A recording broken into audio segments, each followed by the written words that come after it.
Are you having a hard time prioritizing the laundry list of tasks that you have in your workday? Today we are going to talk about exactly how to do that, how to prioritize your tasks so you get more done.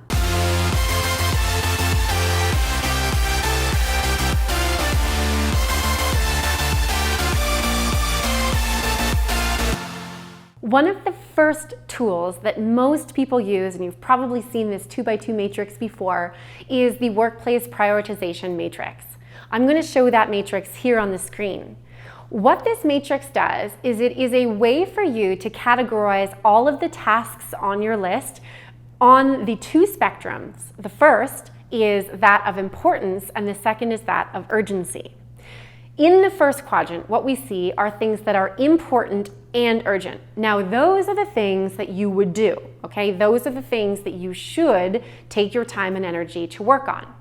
In the second quadrant, what we see is items or tasks, as an example, that are not important, but they are urgent.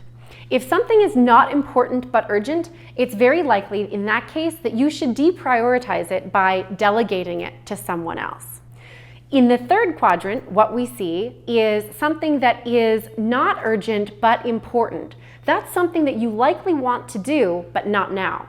So what you'll do is you'll put that in the plan for later pile. In that case, you'll do it, but not today.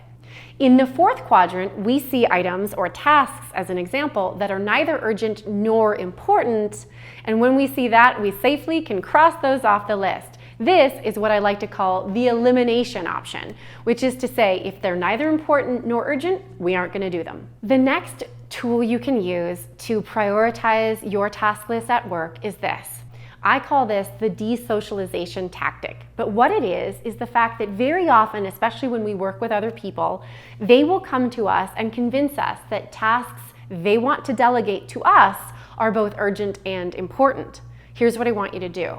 When someone comes to you and tries to convince you or tries to ask you to do something, really assess whether or not it is both urgent and important. If what you can do is de-socialize your tasks, what you might realize is that while you want to please other people, in fact those tasks are not important for you and potentially not as urgent as they made it seem. Part of the reason that you want to de-socialize other people's asks is because you want to protect your time and energy. Prioritizing your work, your projects, and your task list is really important for you, and that means that other people shouldn't be able to infringe. Other places on my channel, I've talked a lot about setting boundaries at work. I've also talked a lot about the fact that time is your most valuable non-renewable resource. You never get time back.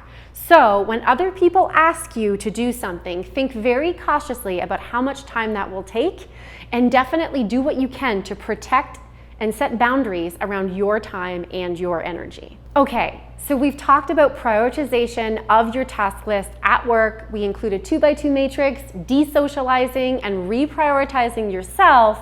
Now I want to talk about some of the tips, tricks, and tools for how it is that you can prioritize what it is that you're doing and what it is you want to get done. One of the first pieces of advice that comes from research on highly successful people is this: go in early. If you get to the office before other people, there's unrequited time that you'll likely find back in your day for being able to reprioritize the work you want to do. This allows not only physical and figurative boundaries around your time and your priorities, but it really allows you to be able to focus and get down to work before anyone else is in the office. The next brain-based tip for prioritizing your workload is this: don't start your day with emails. It's so tempting, and this is actually one I had to work on. Here's the thing. When what you do is you check emails first in your day, what you're signaling to yourself and to everyone else is that their asks, their requirements, their messages are more important than your time and your priorities.